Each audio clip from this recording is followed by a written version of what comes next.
safety team at my church doesn't take security seriously. How do you get them to buy into what needs to be done to have an effective safety team? So I'll pass that over to Mike, and then maybe John, if you want to jump in on that as well. Sure. I mean, I think it starts with a lot of things you heard here today. I mean, the idea is, are you taking it seriously, and what are you doing about it to communicate effectively? So starting with that, understand the personality of the person you're engaging with. Maybe is that one person? Is that multiple people on that team? Have you figured out the best possible way to engage them or have that conversation? It's probably not on Sunday morning. Certainly isn't if it's your pastor. But you might want to go and figure out, okay, what is it that we're having trouble being serious about? Is it a specific training? Is it a specific concept? Are they still not understanding your why? Like why you do what you do, why the ministry exists. Understand what's the point of contention potentially. What is the lack of misalignment that you have, essentially, that you have there? And can you accomplish it by building a bridge? Can you accomplish it by solving the gap between you based on personality? And then build those inroads a bit by bit. You're not gonna accomplish everything right off the bat. You just have to start incrementally doing it. That's actually a very common question. I was at a church security conference in Michigan a couple weeks ago, and that was really one of the questions they also asked the panel. How do we approach leadership that don't seem to take security very seriously? Be very careful how you approach them was my response. Again, play your ace card.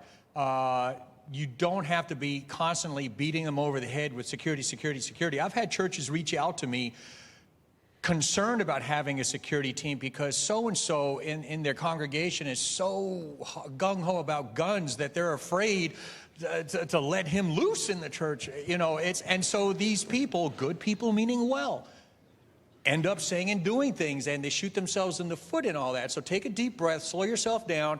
And one example I gave was, hey, Pastor, do you see what happened at that church down in St. Louis or whatever?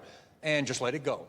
Just plant that seed and just let it go. But if you keep harping on someone, you're basically causing them to just dig their heels in and all that. And I understand, I get it. It can be very frustrating when you take security seriously based on stuff that's going on in the world around us. And I would just encourage you, take a deep breath, slow down, and play the human psychology aspect. What can you say or do that has the most maximum effect, planting seed-wise to get them to start slowly turning that ship around in your direction? Awesome. Thanks, John. Jared?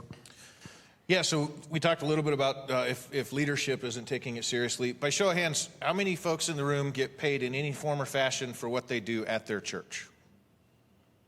How many folks are doing it for the good work of the Lord and volunteers, right?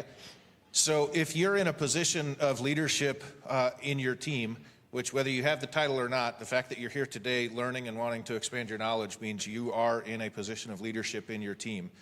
Leadership doesn't always go with title, right? You may have teammates and other folks who are not taking it seriously. Just this last week, we had to have a couple conversations because some of our guys that were on the post outside on our patio and out in our lobby, as I walked by, they're buried in their cell phones as everybody's coming and going.